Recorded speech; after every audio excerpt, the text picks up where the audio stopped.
Hello दोस्तों, मैं हूं शकील अहमद और आप सुन रहे हैं मेरे यूट्यूब चैनल पर गुमनाम किस्से। आज मैं एक ऐसा ही गुमनाम किस्सा लेकर आया हूं जिसका टाइटल है शिकस्त और जिसे लिखा है अजहर इब्रार ने। तो आइए चलते हैं कहानी की ओर। वो अपने पास एक एक गज के 2 सूती कपड़े रखती। उनमें से एक सब्ज रंग का होता तो दूसरा जाफरानी।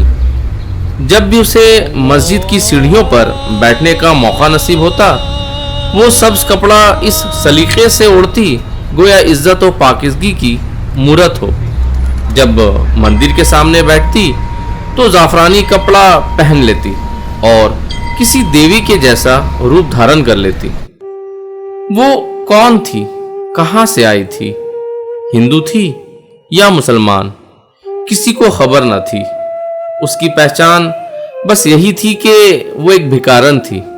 भला भिखारन को मुसलमान या हिंदू होने से क्या मतलब? उसे तो बस भीख मांगकर पेट की आग बुझाने से काम था। वो थी भी दूसरे भिखारियों से मुख्तलिफ, हुलिये बुशरे से ही नहीं, आदत व अतवार से भी। दूसरे भिखारी जहां नित नए ढंग से लोगों को अपनी जानिब मुतवज्जा करते, वहीं ये भिखारन किसी मुजस्समे की तरह खड़ी रहती, अपने लबों पर सकूत लिए बस टिकटिकी बांधे देखती रहती। मस्जिद की गेट से निकलने वाले नमाजी उसकी झोली में चंद सिक्के डाल देते। हमेशा खामोश रहने वाली इस औरत को न जाने बोलने की ताकत मिली भी थी या नहीं, या हालात की सितम ज़रीफी ने इसके लबों को सी दिया था। 2 रंगों के कपड़े इस्तेमाल करके भीख मांगने की ये तरकीब उसने ना जाने कहां से सीखी थी।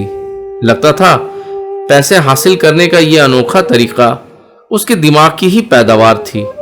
सारे भिखारियों के भीख मांगने के कटोरे इस भिखारन से जुदा थे। उनमें से कुछ लोग कवाली गाते, कोई भजन सुनाता और किसी के पास लोक गीतों का जखीरा था, लेकिन उसकी बेजुबानी ही एक आवाज थी जो सबको अपनी तरफ मतवज्जा कर लेती। वो इन कपड़ों के रंगों का सहारा लिए कई बरसों से मंदिरों और मस्जिदों की चौखट पर अपना वजूद पिघला रही थी। यहाँ उसकी नियत पूरी भी हो जाती थी। इन दिनों शहर में त्योहारों की बहारें आई हुई थी। मस्जिद के बाहर दोपहर तक जमे रहने के बाद भिखारन ने जब अपनी झोली हिलाई तो अंदर से सिक्कों की खनक सुनाई दी। मस्जिद की सीढ़ियों से उठकर भिखारन अब एक नई दुनिया का हिस्सा बनने जा रही थी। नदी का वसी किनारा, खूबसूरत पेड़ों की कतारें, खाने पीने के सामान बेचने वालों के शोरगुल, श्रद्धालुओं का समुंदर और सभी के लिबास एक ही रंग के थे। दूर से देखने पर मालूम होता गोया किसी ने मैदान में जाफरानी चादर बिछा दी हो। भिखारन उस जाफरानी रंग का हिस्सा बन गई। वहां दर्शन कर रहे लोग दान पेटी में खूब दान डालते।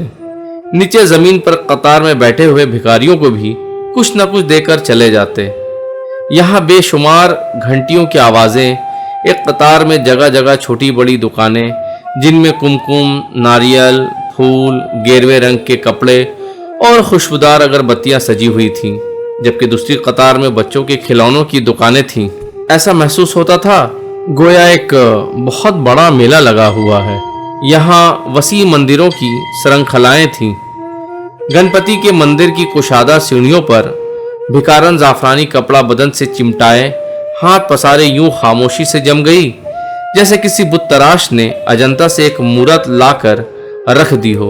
उस मंदिर से लगा पार्वती का मंदिर था, जहाँ लोग सुबह शाम माथा टेकते हुए अपनी मनोकामनाएं पूरी होने की प्रार्थनाएं करते हैं। वहीं पर जटाधारी साधुओं का हुजूम नजर आ रहा था, जो माथे पर कशका खींचे ध्यान में बैठे हुए थे। आज का दिन भिखारन के लिए खुशियों की सौगात ले आया था। सुबह मस्जिद की उन सीढ़ियों से और शाम गणपति के मंदिर की सीढ़ियों तक उसने बहुत सारी चीजें जमा कर ली थीं। अब उसके पास 2 गठरियों में अनाज, बहुत से रुपये और कुछ नए कपड़े भी शामिल थे, जो उसे कई महीनों बाद आज नसीब हुए थे। इतने अरसे बाद ढेर सारा माल देखकर उसका जिस्म खुशी से हिलकोरे लेने लगा। दिल मुसरत से खिला जा रहा था। ये चीजें उसके लिए किसी तोहफे से कम न थीं।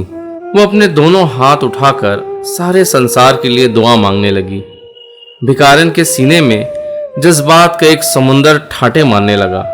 चेहरे से उसके उन जज्बात का अंदाजा लगाना मुश्किल था। शाम ढल गई। सड़क पर बहती हवाओं में अब भी हरारत बरकरार थी। दिन भर शहर में धमा चौकड़ी करने वाले भिखारियों की टोलियां थकी मांदी अपने अपने ठिकानों पर रवाना हो गईं। रास्ते के दोनों जानिब सब्ज और जाफरानी रंग की झंडियां लगी हुई थीं। एक तरफ ईद उल फित्र की चहल पहल ने माहौल को खुशनुमा बना दिया था, तो दूसरी तरफ गणेश उत्सव की धूम थी। रास्ते में चलते चलते बूढ़ी आंखें कभी कभार इस दिलकश मंजर को देखकर चमक उठती। सड़क पर औरतें, बच्चे, बूढ़े अपने घरों से बाहर निकलकर एक दूसरे के त्योहारों की मुबारकबाद देते दिखाई दे रहे थे। ये दो त्योहार उसके लिए खुशियां समेट लाए थे। भिखारन सड़क के किनारे एक जगह रुकी, मुंह पर थोड़ा पानी छिड़का और थोड़ी देर के बाद जमीन पर बैठ गई। उसने सब्ज और जाफरानी कपड़ों को संभाल कर रख दिया। शाम होते होते वो शहर के मुज़ाफ़ात में झुग्गी झोपड़ियों की जानिब रवाना हो गई, जहां उसका घर था। उसे देखकर झोपड़ियों से तमाम बच्चे इस तरह बाहर निकले जैसे मुर्गियों के डरबे से चूजे दौड़ पड़ते हैं। उसके पास इतना सारा सामान देखकर खुशी से झूमते बच्चों ने उसके गिर्द एक बड़ा सा हल्का बना लिया। उसका सरापा बच्चों के लिए भी दिलचस्पी का सामान था। बच्चे बजिद थे कि वो दोनों रंगों के कपड़ों को ओढ़े। भिखारन ने बच्चों के जिद के आगे घुटने टेक दिए और वो कपड़े अपने ऊपर डाल लिए। बच्चे उसे पकड़कर जोर से घुमाने लगे तो उसके कंधों पर झूलते हुए कपड़ों के रंगों ने एक दूसरे से मिलकर एक नया ही रंग इख्तियार कर लिया। यह रंग न सब्ज था न जाफरानी, बल्कि उनसे एक नया रंग उभर आया जिसमें मेल जोल के जज्बात मिले हुए थे। हस्ब मामूल आज भी वो बच्चों के साथी थी कि अचानक चीखों पुकार की आवाज़ें सुनाई दी। बस्ती में सब कहके और आवाज़ें एकदम सर्द पड़ गईं। चारों तरफ गोलियों के चलने की आवाज़ें सुनकर सब लोग चौंक पड़े। उससे पहले कि कोई कुछ समझ पाता, झोंपड़ियों की तरफ कुछ लोग हाथों में पिस्तौल लिए करीब आते दिखाई दिए। वो अंधाधुंध फायरिंग करते जा रहे थे। हर तरफ भगदड़ मच गई। उसी वक्त एक गोली सनसनाती हुई घर के आंगन में दाखिल हुई और भिखारन का सीना चीर गई। वो चकराती हुई दर्द की गहरी टीस के साथ जमीन पर ढेर हो गई। सारे इलाके में जमू छा गया। सब्ज और जाफरानी रंग कपड़ों में पूरी तरह लिपटी भिखारन जमीन पर औंधी पड़ी थी। शाम, सुखबीर, सलीम और योगिता के साथ दूसरे बच्चे भी दूर खड़े उसे टिकटिकी बांधे देख रहे थे। अब उसके कपड़ों का एक रंग था, गहरा सुर्ख। भिखारन की अध खुली आंखें देखकर लगता था भिखारन इन कपड़ों को टिकटिकी लगाए देख रही है। चारों तरफ गहरा होता हुआ अंधेरा सूरज की किरणों पर हमला करके उन्हें निस्त नाबूद करने की कोशिश कर रहा था। बूढ़ी भिखारन के घर में टिमटिमाते हुए चिराग की लौ हवाओं से लड़ते लड़ते हार गई थी। अजीब बात है कि जो भिखारन उम्र भर जिंदगी से लड़ती रही, आज मौत ने उसे शिकस्त दे दी। तो दोस्तों, ये थी एक छोटी सी कहानी। उम्मीद करता हूँ कि कहानी पसंद आई होगी। अगर आपको ये कहानी पसंद आई है तो मेरे चैनल को लाइक करें, कमेंट करें, शेयर करें, सब्सक्राइब करें। और हाँ दोस्तों, कहानी सुनने के लिए बहुत बहुत शुक्रिया।